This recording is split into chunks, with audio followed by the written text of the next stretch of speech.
Nothing like standing there getting ready for your college graduation, one of your great moments of your early life.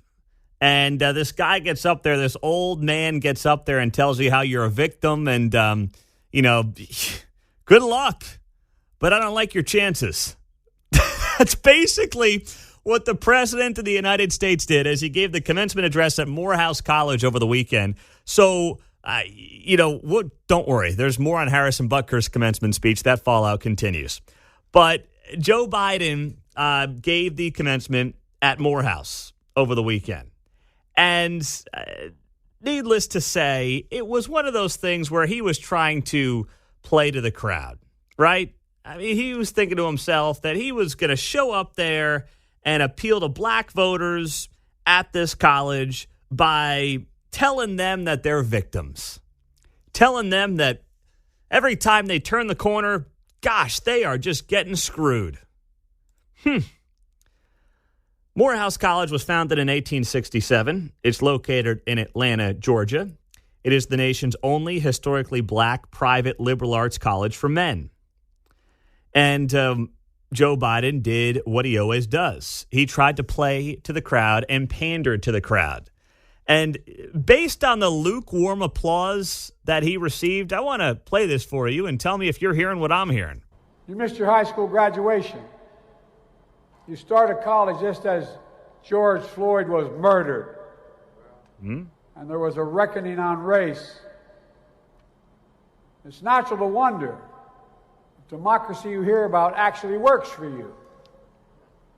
What is democracy? If black men are being killed in the street, what is democracy? Betrayal of broken promises still leave black communities behind.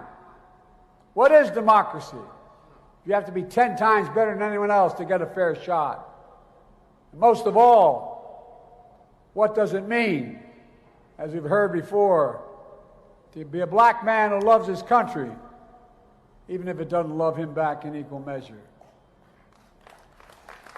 Yeah, this country hates you. Congratulations on your graduation. Have a great career and a great life. I'm Joe Biden, the President of the United States, and I approve this message.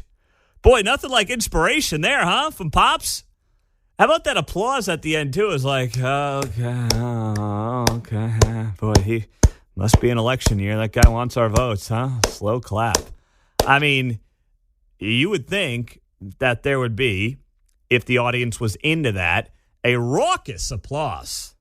Oh, man, they would be just going bonk. Oh, yeah, Joe, you tell him, man. Oh, we graduated high school. George Floyd happened 4 years later. We're just trying to get a fair shake. Black men getting killed in the streets, says Joe Biden. And the applause.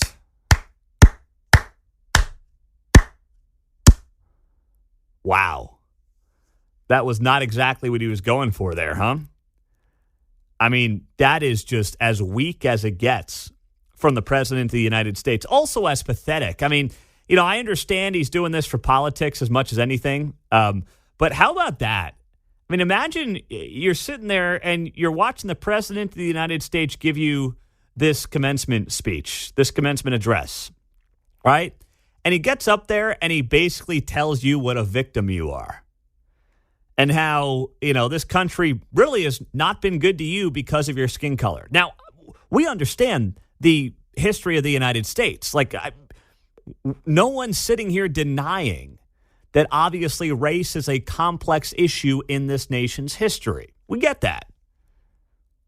No one's being naive to that.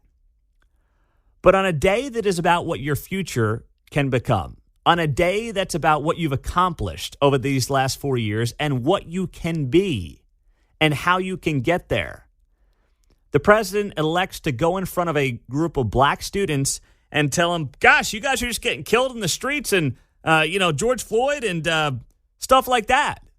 That's what he elected to do. And that's because that's all he knows.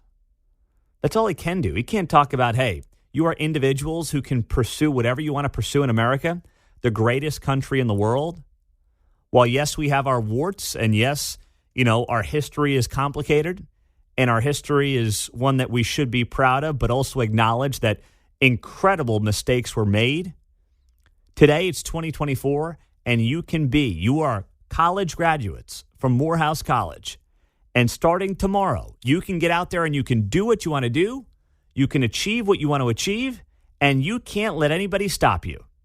And even if you want to pander a little bit and say, listen, we've got a long ways to go in America, and we can always strive to be better. You can make a statement like that. You can still encourage people. You can still get up there and do like, rah, rah, be who you want to be. This is still America. This is the greatest country in the history of mankind.